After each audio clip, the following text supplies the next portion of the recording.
ഈ ഘട്ടത്തിൽ സാമൂഹിക നിരീക്ഷക കൂടിയായ ശ്രീമതി ധന്യാരാമൻ കൂടി നമ്മോടൊപ്പം ചേരുകയാണ്. ധന്യാരാമൻ, ഇപ്പോൾ ഇങ്ങനെ ഒരു വെളിപ്പെടുത്തൽ വരുന്നു. ഇത് ഇത്തരത്തിലൊരു ക്ഷേത്ര നഗരിയാണ്, അവിടെ ഇങ്ങനെ ചില ആസൂത്രണങ്ങളുടെ ഭാഗമായിട്ടാണ് ഈ വിവാദങ്ങളെന്നൊക്കെയാണ് പറഞ്ഞു മറയ്ക്കാൻ BJP അടക്കം ശ്രമിച്ചത്. ഇപ്പോഴിതാ 6-ാം പോയിന്റിൽ നിന്ന് മസ്തികൂടം കണ്ടെത്തി.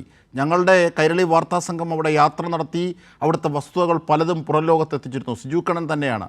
അപ്പോൾ ഇങ്ങനെയുള്ള ഒരു ഘട്ടത്തിൽ നമുക്ക് ബോധ്യമായ കാര്യങ്ങളുടെ നിഗൂഢത, അതിൻ്റെ ചുരുളഴിയുന്നു ഈ ഘട്ടത്തിൽ എന്നുള്ളത് കൂടി ബോധ്യമാകുന്നു ഈ നിമിഷത്തിൽ. എങ്ങനെയാണ് ഈ വിഷയങ്ങളെ കാണേണ്ടത് ധന്യാരാമൻ? ഞാൻ കാസർഗോഡ് ജനിച്ചു വളർന്ന ഒരാളാണ്. അപ്പം ഞങ്ങളുടെ ഈ തൊട്ടടുത്ത സ്ഥലമാണ്. അടുത്ത സ്ഥലം എന്ന് പറഞ്ഞാൽ എനിക്ക് അതിനകത്ത് പൂർവിക ബന്ധമുണ്ടെന്നുള്ളതാണ്. എന്റെ കമ്മ്യൂണിറ്റി നൽകതായ ആയതുകൊണ്ട് ഉടുപ്പി കുന്താപുരയാണ് ഞങ്ങളുടെ പൂർവികരൊക്കെ ഉള്ളത്. അപ്പൊ അതിനടുത്തുള്ള ഒരു സ്ഥലമാണ് ഈ ധർമ്മസ്ഥല. ഏറ്റവും കൂടുതൽ അയിത്തമുള്ള ഒരു, അവിടെ മനുഷ്യനൊന്നും ആ മനുഷ്യരായിട്ടൊന്നും കൺസിഡർ ചെയ്യാത്തൊരു ഇടമാണ്. എന്തുകൊണ്ട് ഈ ഹിന്ദുത്വ അജണ്ട ഇവർക്ക് നടപ്പിലാക്കാനായിട്ട് എളുപ്പം സാധിക്കുന്ന ഈ കർണാടക സ്റ്റേറ്റ് ആൾക്കാർക്ക് ഭയമാണ്. ഞങ്ങളുടെയൊക്കെ ആൾക്കാരെ കൊന്നിട്ട് നാവ് വരെ മുറിച്ച് കളഞ്ഞിട്ടുണ്ട്. ഏറ്റവും കൂടുതൽ കുറ്റകൃത്യങ്ങൾ നടക്കുന്ന സ്ഥലമാണ്. എന്ത് ചെയ്താലും ഒരു പോലീസ് കേസ് പോലും രജിസ്റ്റർ ചെയ്യത്തില്ല. നമുക്കൊരു ആവശ്യം ഉണ്ടെങ്കിൽ നമ്മളെ തൊട്ടടുത്തുള്ള LSGDയിൽ നമുക്ക് എല്ലാ ഗവൺമെന്റ് സ്ഥാപനങ്ങളിലും നമുക്ക് കയറി പോകാം, ഒരാവശ്യങ്ങൾ പറയാം. ഞങ്ങളുടെ ആൾക്കാർ അവിടെയും പട്ടികജാതി വിഭാഗത്തിലുള്ളവരാണ്. പക്ഷെ ഒരിക്കലും ഒരു ജാതി സർട്ടിഫിക്കറ്റോ അല്ലെങ്കിൽ ഒരു ജോലിയോ അങ്ങനത്തെ ഒരു നീതിയും നടപ്പിലാകാത്ത ഒരിടമാണ് ഈ ഒരു കർണാടക സ്റ്റേറ്റിന്റെ ഈ ഒരു ഭാഗം എന്ന് പറയുന്നത്. നമ്മൾ എങ്ങനെ അവിടെ മനുഷ്യർ ജീവിക്കുന്നു എന്നുള്ളത് തന്നെ നമുക്കറിയില്ല. എപ്പോഴും ഈ പറയുന്ന ഒരു നിഗൂഢതകളാണ്. ഈ ധർമ്മസ്ഥലം എന്ന് പറയുന്ന മനുഷ്യര് അങ്ങോട്ട് ഒഴുകിയെത്തി. ഒരു അമ്പലമുണ്ട് അവിടെ. ഈ അമ്പലത്തിലേക്കാണ് ഈ ആൾക്കാർ ഒഴുകിയെത്തുന്നത്. അപ്പൊ അതൊരു ഭക്തി കേന്ദ്രീകരിച്ചിട്ടുള്ള സ്ഥലമായതുകൊണ്ട് ഇവരുടെ ഒരുപാട് കാര്യങ്ങൾ ഈ ഭക്തിക്കിടയിലൂടെ നടപ്പിലാക്കാനായിട്ട് ഇവർക്ക് സാധിക്കും. ആ നിഗൂഢതകളാണ് ഇപ്പൊ പൊങ്ങി വരുന്നത്. ആദ്യം ഇതൊക്കെ ഇവരൊക്കെ നിഷേധിക്കുമെങ്കിലും ഇതൊന്നും ഒരിക്കലും മൂടി വെക്കാനും പറ്റത്തില്ല. എപ്പോഴായാലും ഇതിന്റെയൊക്കെ ഇനിയും ബാക്കി കാര്യങ്ങൾ പുറത്തു വരാൻ ഇരിക്കുന്നതേ ഉള്ളൂ എന്ന് വിശ്വസിക്കുന്ന ആൾക്കാർ. അതാണ് ഞങ്ങളൊക്കെ സൈലന്റ് ആയിട്ട് ഇരിക്കുന്നത്. ഇതൊന്നും അല്ല. അവിടെയൊക്കെ എത്ര കൊലപാതകങ്ങൾ നടന്നിട്ടുണ്ട്. എന്തുകൊണ്ട് ഒരു മനുഷ്യനും മിണ്ടുന്നില്ല? ഇത്രയും വർഷം എടുത്തു എന്നുള്ളതിനെ കുറിച്ചൊക്കെ നിങ്ങൾ പക്ഷേ എന്നിട്ടും അവിടുത്തെ BJP പ്രതിപക്ഷ നേതാവ്, BJPയുടെ പ്രതിപക്ഷ നേതാവ് പറഞ്ഞത് അത് കേരളമാണ് ഇത്തരം വാർത്തകൾക്ക് പിന്നിലെന്നാണ്. അവർക്ക് അങ്ങനെ പറയാൻ പറ്റുള്ളൂ. കാരണം ഇവര് ചെയ്യുന്നത് കുറ്റകൃത്യങ്ങൾ ഇവര് തന്നെ അംഗീകരിക്കുന്നില്ല. ഇത് ഇവര് ചെയ്യുന്ന കുറ്റകൃത്യങ്ങൾ എത്ര വലുതാണെന്ന് ഇവര് തന്നെ കാണുന്നില്ല. അതിനെ ഇവർക്ക് ആകപ്പാടെയുള്ളത് ഇങ്ങനെ കുറ്റകൃത്യങ്ങൾ ചെയ്തിട്ട് അതിനെ മൂടി വെക്കും. നമ്മൾ പോലീസ് സ്റ്റേഷനിൽ പോയിട്ട് ഒരു പരാതി കൊടുത്താൽ അത് സ്വീകരിക്കില്ല. അതിനൊരു നടപടിയുണ്ട്. അങ്ങനെയുള്ള സ്ഥലത്ത് ഇവരെല്ലാം സേഫാണ്. ഈ കുറ്റവാളികൾ അവിടെ സേഫാണ്.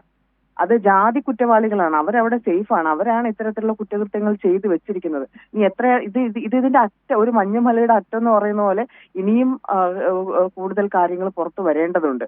കാരണം ആ സ്ഥലത്തിന്റെ ഒരു സ്വഭാവ രീതി അങ്ങനെയാണ്. അവിടുത്തെ ഒരു മനുഷ്യരും അങ്ങനെ സംസാരിക്കത്തില്ലല്ലോ. എന്തെങ്കിലും പറഞ്ഞാൽ അവിടെ രഹസ്യമായിട്ട് പോയിട്ട് ഈ മറ്റ് പല സേനകളാണ് അവിടെ സീക്രട്ട് ആയിട്ടാണ് ഇവര് പ്രവർത്തിക്കുന്നത്. കാസർഗോഡിന്ന് ഇപ്പൊ ഒരു മുമ്പ് നിങ്ങൾക്കറിയാവോ, നമ്മുടെ ഒരു MLA-യുടെ മകള് മാംഗ്ലൂരിൽ പഠിക്കാൻ പോവായിരുന്നു. പഠിക്കാൻ പോയിട്ട് ട്രെയിനിൽ തിരിച്ചു വരുന്ന സമയത്ത് കൂടെ ഒരു പയ്യൻ ഇരുന്നത് കണ്ടിട്ട് അവര് ഒരു സേനയുടെ ആൾക്കാരെ ആക്രമിച്ചിട്ടുണ്ട്. ഇത് ഇത്തരം ഗൂഢ സംഘങ്ങളാണ് അവിടെ പ്രവർത്തിക്കുന്നത്. അവിടെ മനുഷ്യരെ സ്വതന്ത്രമായിട്ട് ജീവിക്കാൻ പറ്റില്ല. അതുകൊണ്ട് എല്ലാവരും നിശബ്ദരായിരിക്കും. ഇത്തരത്തിലുള്ള ഈ കുറ്റവാളികളാണ് മുമ്പോട്ടേക്ക് പ്രതികരിച്ചുകൊണ്ട് വരുന്നത്. അവർക്കിപ്പം ഭയം തോന്നിയിട്ടുണ്ട്. രാജ്യത്തൊട്ടാക്കിയായിട്ട് ഈ വിവരം അറിഞ്ഞു വരുന്നുണ്ട്. അപ്പൊ ഇത് കൂടുതൽ അന്വേഷണത്തിലേക്ക് പോകും. കൂടുതൽ വലിയ സംഘങ്ങളെ കൊണ്ട് അന്വേഷിപ്പിക്കണം.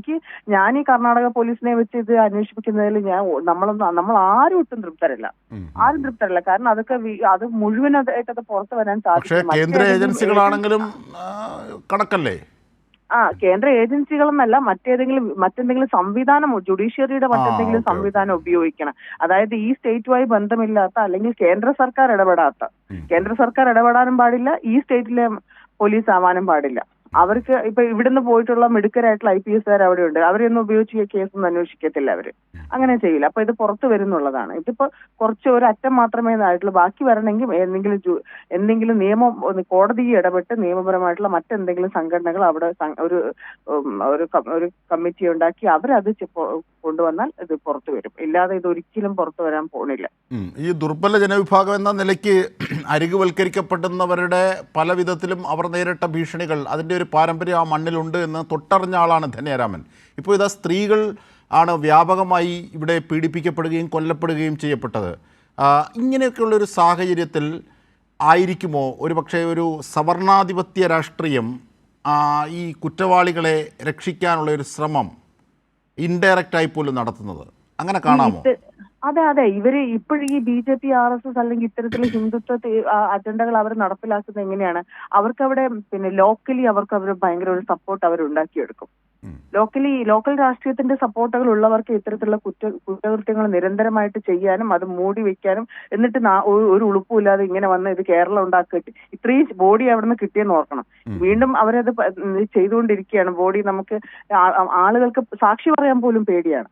അപ്പൊ ഇങ്ങനെ സ്വയം ഒന്നും ഉളുപ്പില്ലാതെ ഇങ്ങനെ കേരളം വാർത്ത ചെയ്യുന്നതാണെന്ന് പറയാൻ ഇവർക്കേ പറ്റത്തുള്ളൂ. കാരണം ആ മണ്ണിന്റെ പൾസ് അറിയാവുന്ന മനുഷ്യർ ഇത് സൈലന്റ് ആയിട്ടാണ് അവിടെ ഇരിക്കുന്നത്. അവരാരും പ്രതികരിക്കുന്നില്ല.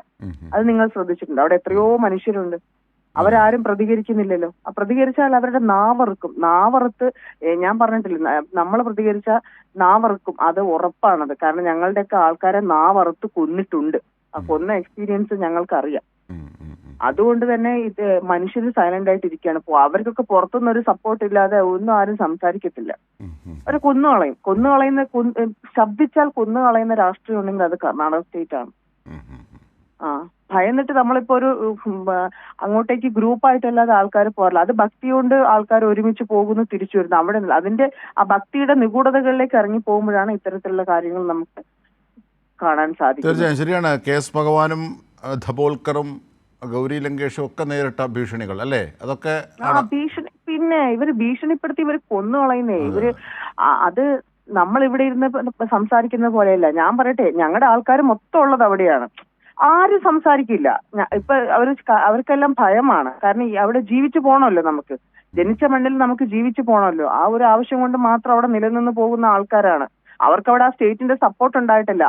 ആ മണ്ണ് വിട്ട് വന്നാൽ വേറൊരു ഇടം അവർക്ക് ഇല്ലാത്തതുകൊണ്ടാണ് അവർ അവിടെ വിട്ട് വരാത്തത്. എന്തെങ്കിലും തൊഴിലെടുക്കുന്നു, ജീവിക്കുന്നു, അത്രമാത്രം. ആ ഒരു അവിടെ പട്ടികജാതി വിഭാഗത്തിലൊക്കെ ഒരാളും ഒരു ഗവൺമെന്റ് ഉദ്യോഗസ്ഥർ പോലും അല്ല. എത്രയോ പേര് PG എടുക്കുന്നു, PhD എടുക്കുന്നു. പക്ഷെ അവർക്ക് അതിലപ്പുറത്തേക്ക് അവർക്കൊന്നും അവിടെ ഒന്നും നേടാൻ പറ്റുന്നില്ല. അങ്ങനത്തെ ഒരു അടിച്ചമർത്തലിന്റെ മണ്ണാണ്. അതാണ് ഈ ഭൂമിക്കടിയിൽ നിന്ന് ഇപ്പൊ ഇവർ കുഴിച്ചെടുത്തോണ്ടിരിക്കുന്നത്. എത്ര മനുഷ്യരെ കൊന്നിട്ടുണ്ടാവും, എവിടെ നിന്നൊക്കെയുള്ള ആൾക്കാരെ കൊന്നിട്ടുണ്ടാവും. അതൊക്കെ ഇനി പുറത്ത് വരേണ്ടതല്ലേ? ഇതിന്റെ പ്രൈമറി ഘട്ടത്തിലാണ്, ഫസ്റ്റ് ഫേസിലാണ് നമ്മൾ ഇരിക്കുന്നത്. ഇനി മുമ്പോട്ടേക്ക് പോകുന്തോറും നിരീക്ഷിച്ചിട്ട് സംസാരിക്കാന്ന് വിചാരിച്ചിട്ടാണ് ഞങ്ങളൊക്കെ മിണ്ടാതിരുന്നത്. ശരി, ധന്യരാമൻ.